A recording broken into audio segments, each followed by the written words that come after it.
guys, Michelle Fixit just dropped off Dad at the refinery. Still on the refinery, technically. So I have this thing that I'm going to talk about because I'm a little grumped up about it. So there's all this political stuff going on right now, and I am incredibly frustrated as a parent because there are a lot of big topics that are not age appropriate for our children going on right now. And so I just kind of scolded my dad because he was watching Fox News, as he does, and they were talking about Trump stuff, and Isabel's 10. She doesn't know stuff. And so she said something like, oh, I don't like Trump because of XYZ. Something they were talking about. I said I don't like Trump because he's weird. Okay, because he's weird. And as a 10-year-old, she doesn't know what she's talking about. She's 10. And, not too long ago, when we were in Baltimore, she was telling everybody that would listen about how Poppy loved Trump and how she loved Trump. And then she got scolded over there because she doesn't know. She's not part of a political party. She's 10. She's not being indoctrinated by me or her daddy cat. Okay? It's just not happening. We don't do that. We don't indoctrinate our children to certain things. And so I just gave a comparison to my dad, which he did not like. And I said, Isabel, I am talking about something. Please hold on. And I said, you know what, Dad? As much as you're getting mad about sexual orientations and bathroom stuff and gender stuff and all this other stuff, that's not age appropriate either for her. She's 10. So if you're going to get grumpy about these issues and not be grumpy about people talking about political things with children that are nowhere near the age to vote, they're not. She's not 17 turning 18 in December and being able to vote for her first time. She's 10. She has 8 whole years before she has to worry about this stuff. And yes, we take her to Catholic Church, but she's also been to other services for different churches.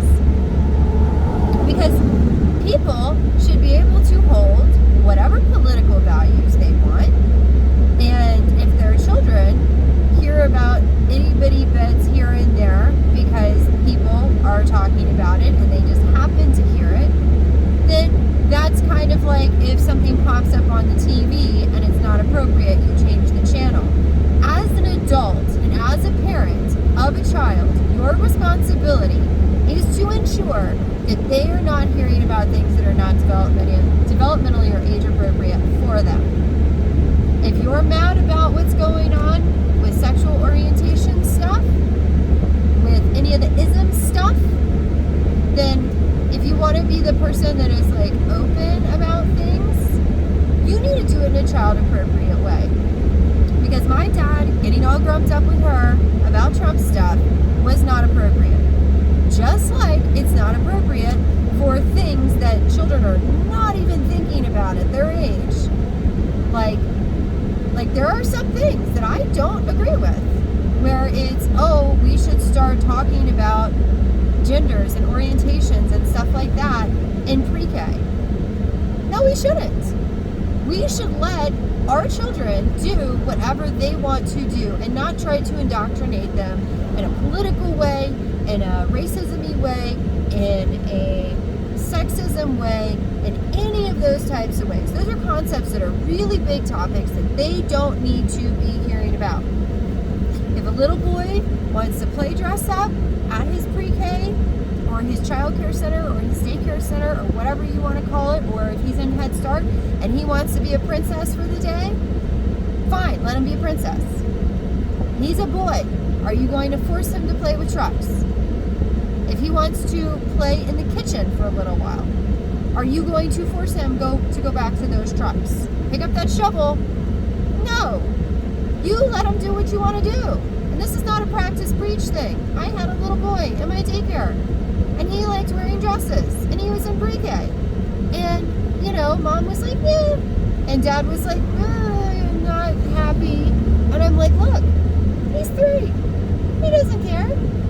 He wants to be in a dress today. And tomorrow he'll want to play as a cowboy or whatever.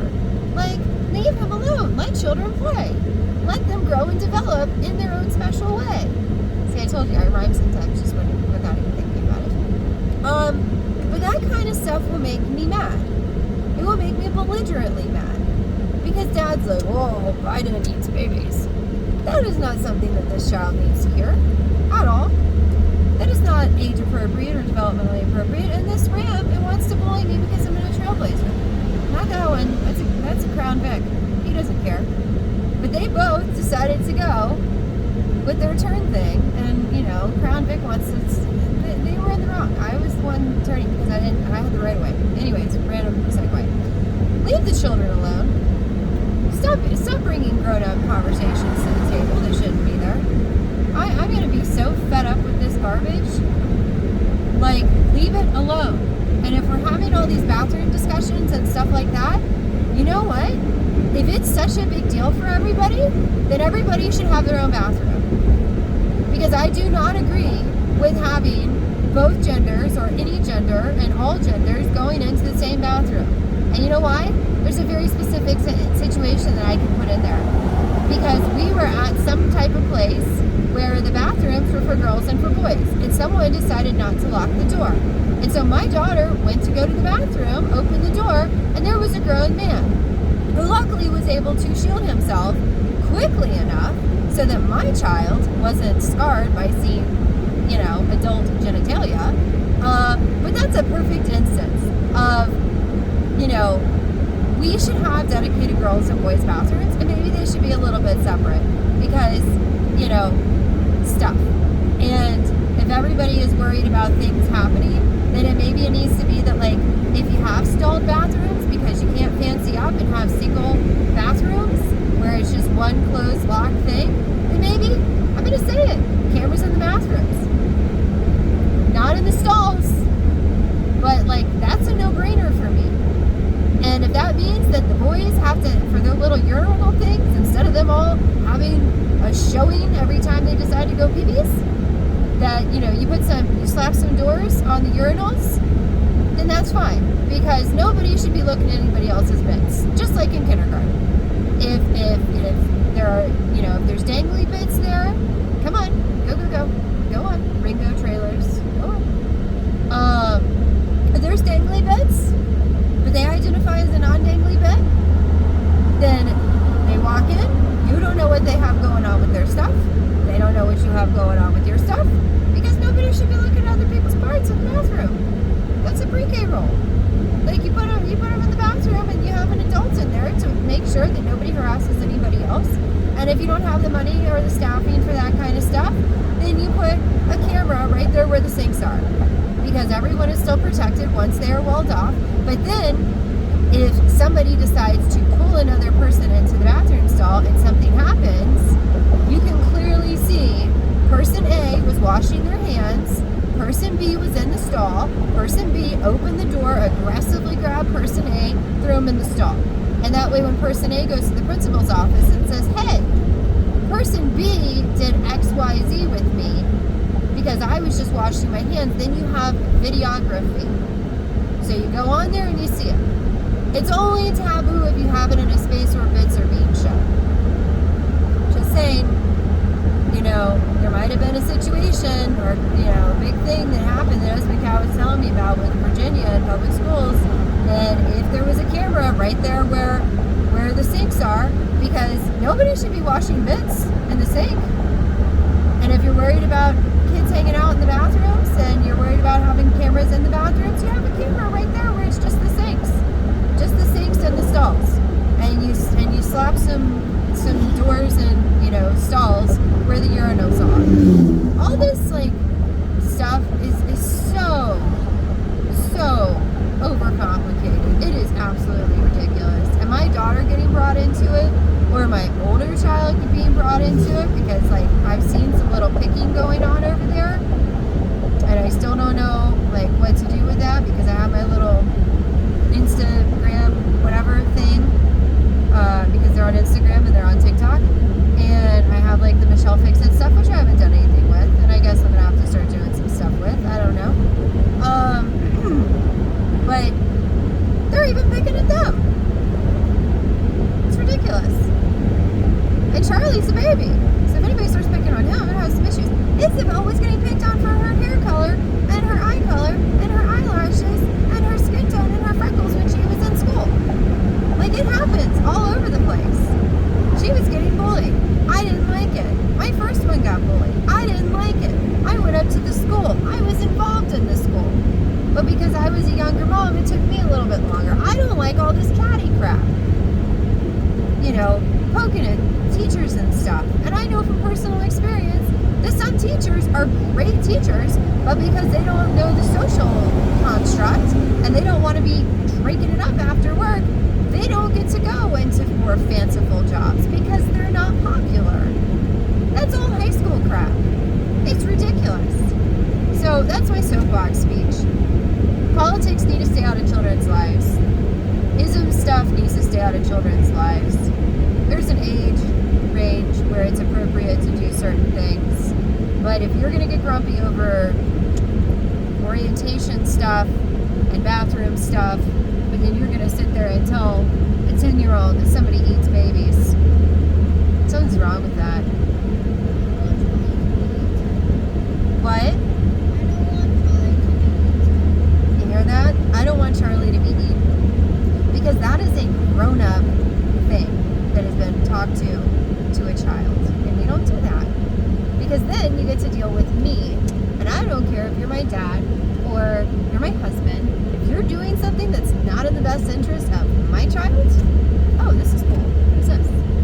National Historic Trails Interpretive Center. Izzy, we're taking a detour really quick. Well, because I want to see what this is. This is by the U.S. Department of Interior, Bureau of Land Management. National Historic. So, Izzy, maybe we should go here tomorrow. Whatever this is. Let me show you guys. It does. This is cool. But yeah, I will forever stand up for my children.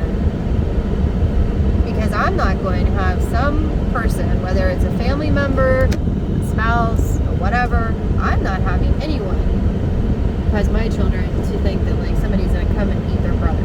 It's just ridiculous. No-brainer stuff, guys. I think this place is closed. I don't know if it's supposed to be. I mean, I guess because it's like a thing, maybe it's supposed to be all prairie like, oh, look at that sky. So what does this say? The Oregon Trail. This is cool. I gotta like tighten you guys up. No, the pool closes at 10. Okay, I don't know how to tighten you guys up. There we go. No, it's not 10. It's definitely not 10. It's, I don't know, like 6:18. So the Oregon Trail, thousands of Easterners bound for Oregon in the early 1840s started the journey at independence. Farm families went in search of new beginnings in Oregon, which offered rich soil and familiar terrain. In independence, they gathered information and goods. The immigrants followed a series of established trade routes for 2,000 tedious miles. And then it says, the small town seemed to be literally overflowing with strangers of every grade of character and condition of life. And that was Edwin Bryant, 1846. Okay, so that's for, this one is for Independence, Missouri. Get you guys zoomed in here.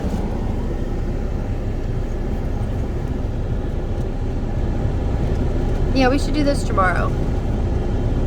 What is it?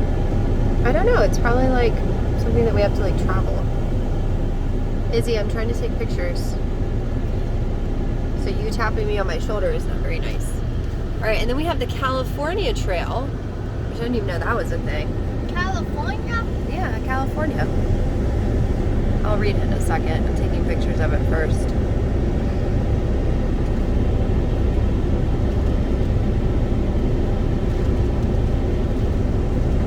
All right, so this one says tens of thousands, this is California Trail, tens of thousands of gold seekers hoping to strike it rich in California started their trek in St. Joseph.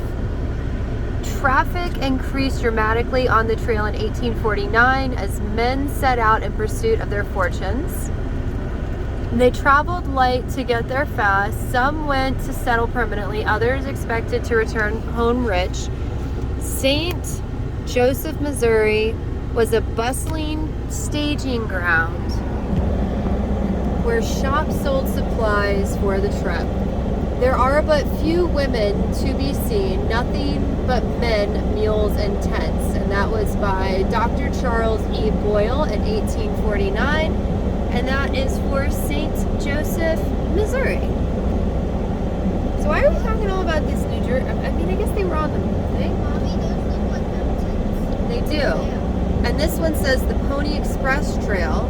Pony Express riders carried mail 1,836 miles from St. Joseph to Sacramento in about 10 days. Wow. The legendary riders carried business and political correspondence messages west from here. They changed horses and handed off the mail at the series of stations along the trail. The Transcontinental Telegraph, completed in 1861, ended the need for the Pony Express after only 19 months in service. And this says, citizens of St. Joseph, I bid you give 3 cheers for the Pony Express, 3 cheers for the first overland passage of the United States Mail, and that was M. Jeff Thompson, mayor in 1860. Do a picture of this one. There's that. Zoom in on this one. Okay, good job, Izzy. Evidently I zoomed in too much.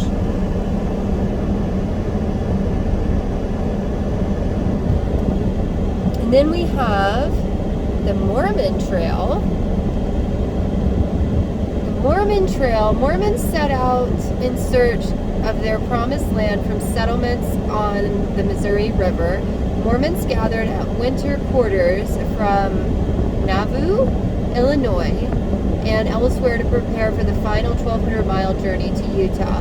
The first wave of immigrants left, and it's immigrants, like with the E, left in 1847. Over 70,000 Mormons followed in later years. The Mormons improved the trip for all immigrants by publishing a guide and establishing ferry services.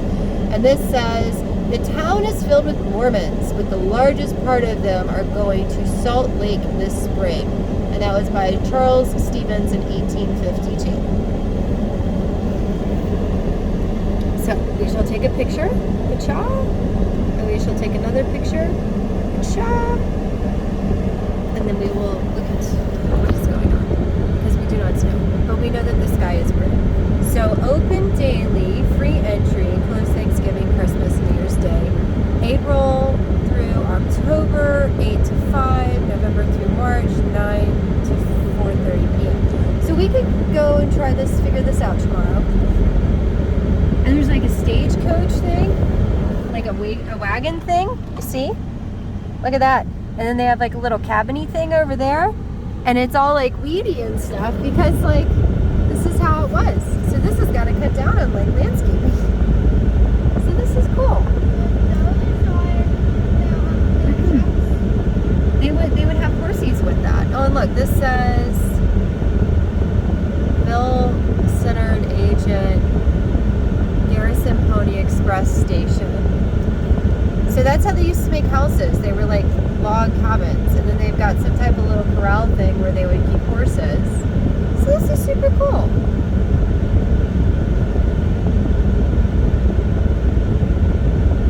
I don't know what that's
stuff with children either. Okay? And if you get grumpy about people talking about their stuff and they have different viewpoints than you do with children, then you shouldn't be trying to force your viewpoints on children. Can't even talk today. I'm distracted by this. So basically, stop forcing your viewpoints on the children. Because Charlie doesn't care if someone is purple, pink, blue, green, yellow, anything. He doesn't care what color they are. He doesn't care if they're colorful or not colorful. Everybody's colorful in some kind of way. He doesn't care if you have blue eyes, brown eyes, or green eyes. He just cares. He's a baby.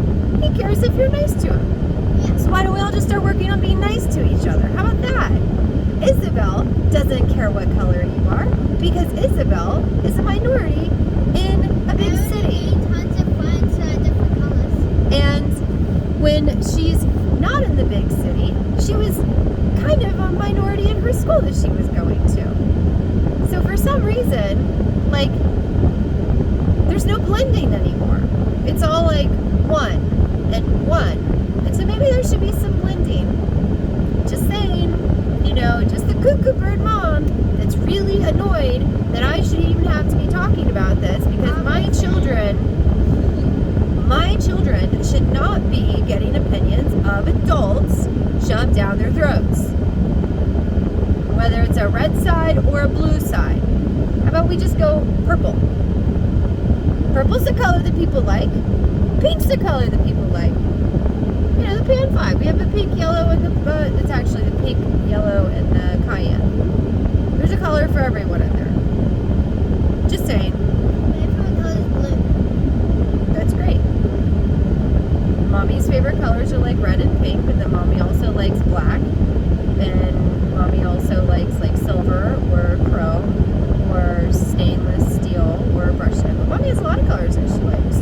And Mommy likes white with some things, but like only for traditional things like bathtubs should be white. I have certain things. So you like? I don't decorate with blue, but I like to wear blue. Do you like every single color inside the rainbow? I like all colors, except for that ugly green color they painted the house next door to colors. That house is colors. All right, you guys have a fantastic day, a fabulous day, a fantabulous day, and just A gorgeous stop day. trying to thrust stuff A gorgeous on day. children. Bye.